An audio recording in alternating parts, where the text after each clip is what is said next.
Does Labour think that there is some sort of magic money tree? At a time when we are completely broke, Rachel Reeves is clutching at straws, trying to tax anything she can to try and make the books balance. We find out that they might be scrapping the 2-child benefit cap. Where on earth are we going to get the money for that at a time like this when the country is going bankrupt? The debt interest payments are sky high. The markets are freaking out. Let's take a listen to the clip today that suggested that Keir Starmer might be thinking of scrapping that 2-child benefit cap. I can tell you in no uncertain terms, I'm determined to drive child poverty down. It is what the last Labour government did, and it's one of the things we were proudest of. I am personally determined that is what we're going to do. You won't have to wait much longer to see what the measures are. Some of them are already in place. The free school meals, the breakfast clubs, free childcare are all part of it. But look, we need to do more than that, and I can look you in the eye and tell you I'm personally committed to driving down child poverty. Will that involve getting rid of the 2-child benefit? You won't have to wait much longer, but I wouldn't be telling you that we're going to drive down child poverty if I wasn't clear that we will be taking a number of measures in order to do so. So no certain answer there, but a big hint that it is a possibility that this could happen at the budget that is happening in a couple of weeks. Now, it might seem crazy given that we have basically no money and we're completely strapped for cash, but maybe the Labour Party are thinking, well, we're going to look really broke and like we're taxing everybody anyway. Why don't we give them just a little token to make them happy, to try and save ourselves? We're hearing about possible leadership coups involving Wes Streeting and people calling for the Chancellor to be sacked after the budget, after she breaks that pledge not to hike income tax. Maybe they're thinking we can say we are the party of the working class and of the poor in this country if we take this measure. Samiksha, what on earth do you think they are thinking with this policy? Well, first of all, this is going to cost the taxpayer a massive £3.5 billion by 2029. So the government's choice is to fund this welfare expansion by probably breaking their manifesto promise and hiking income tax. And they're doing so by justifying that this is going to help working class families in order to bring down child poverty. But the fact is that this policy is a direct consequence of Labour being too divided and too weak to make fiscally responsible choices. I mean, we've already seen Labour trying to cut spending. They attempted to implement their welfare reforms to reduce the exploding disability benefits bill, but their own backbenchers revolted. We're seeing the internal pressure from the backbenchers. So instead of finding efficiencies, instead of cutting spending, they're now resorting to the easiest option, taxing the working majority and spending like absolute hell in order to cover this £3.5 billion cost.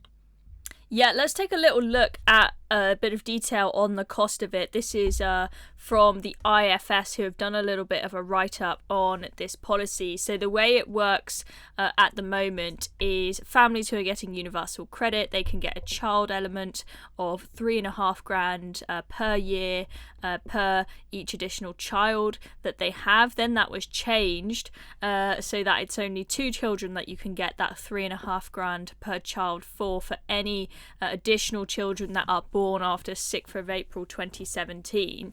Now, if that policy stays in place, that will over time lead to a position where we are saving 3.6 billion a year compared to if that change hadn't been made. So that's where that figure comes from.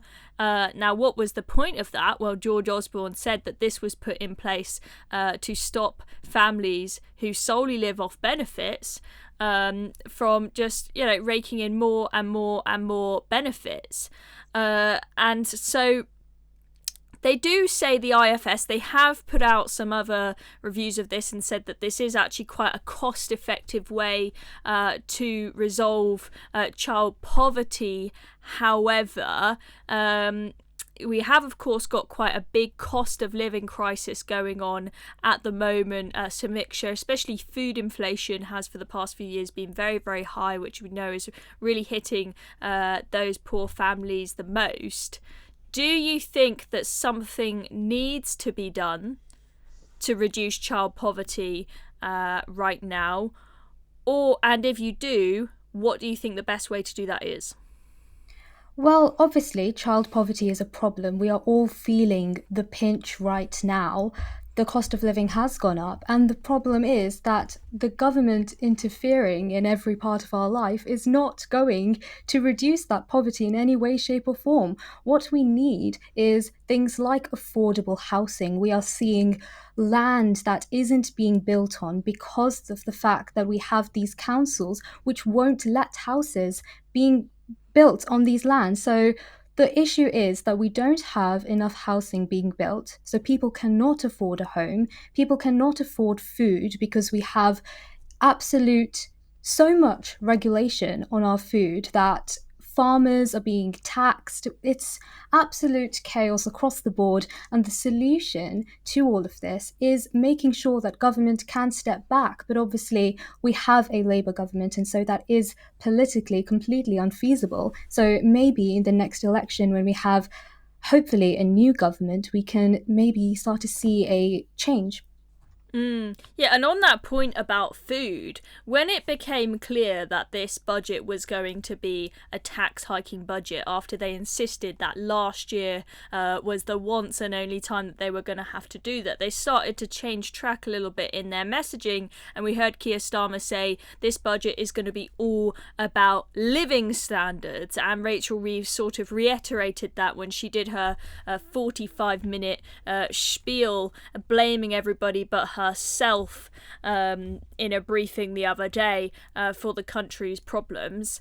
And one thing that's interesting is this problem with living standards that they say they're going to be all about.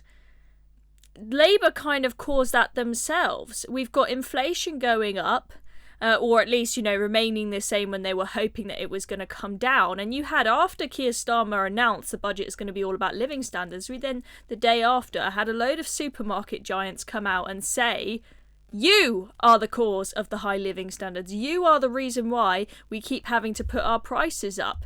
Because we know that the inflation figures, it's not because of the Bank of England. They aren't the ones to blame here. This is because of national insurance hikes, minimum wage hikes, which massively affect places like supermarkets where they employ a lot of people who are on minimum wage, and it's also energy prices. And the regulator is very clear that the rising energy prices is significantly in part to do with the net zero policies that are being pursued. So, Samiksha, can they really be claiming to be the party that is helping to drive down living standards when, although they might be saying they're going to scrap the two-child benefit cap, for example, on the other hand, they're pursuing all of these policies that are massively increasing the prices that working people have to pay for the food and other things that they need in their day-to-day lives? Yeah, no, and also I want to bring into light the UK unemployment rate has spiked to 5%, which is the highest since lockdown. So we've already seen that figure as well. And the fact is that all of these policies, none of them are actually helping the working class, the people who are truly putting in their time and effort to work and be able to feed their families and put food on the table. And that's also one of the reasons why we have a fertility crisis in the UK, which this policy, the two-child benefit cap, the reason why Reform UK are supporting scrapping it is because of a pro-natalist stance. And obviously, we do have this dilemma between more immigration or more births. And our own fertility rate is currently at a record low of 1.41. And that is absolutely, well, completely irreplaceable at that point. It's going to fall even more. The only reason why we have a population that's increasing is because of immigration, because the fact is that the percentage of children who are being born to non-UK born women is now at 34%. So scrapping this two-child benefit cap is actually only really going to be helping them because of cultural reasons, it's going to be immigrants who have more children, not native British people.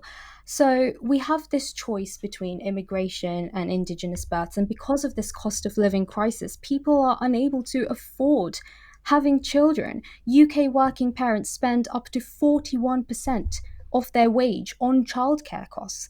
The fact is that we need to be able to drive down living costs, and then we can see a solution to the fertility crisis. And scrapping the two-child benefit cap is not the solution. Yeah, it's a small sticking plaster on the issue.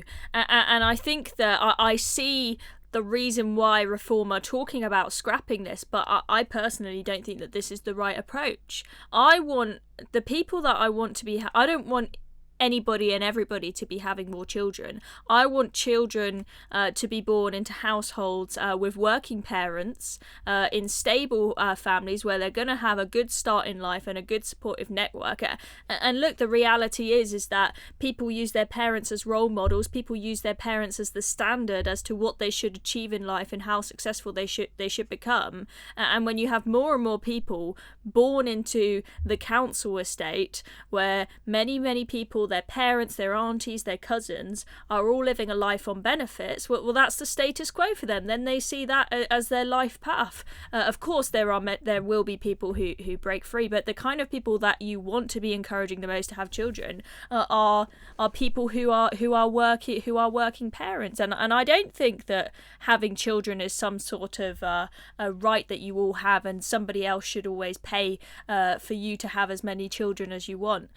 So I think that, there are other countries like Hungary, for example, put in place policies like tax cuts, for example, for working parents. And I think Reform are starting to realise that. They hinted at some possible changes to make with regards to this, but we're yet to see the detail of that. The Spectator, they have done a piece saying lifting the two-child benefit cap won't save Labour, and it really does feel like a last-ditch attempt to save their reputation when they know that it's going to be very, very difficult for them to defend themselves at this budget. They can, Rachel Reeves can stand there for hours on end she's blamed the Tories, she's blamed Liz Truss, she's blamed Brexit as if she didn't know about Brexit a year ago, she's blamed George Osborne, she's blamed Putin, she's blamed global headwinds, she's blamed everybody but herself. But I think voters are not buying it, and the polls definitely show that. But anyway, great discussion, Samiksha. Thank you very much for joining us. If you want to see Samiksha's work,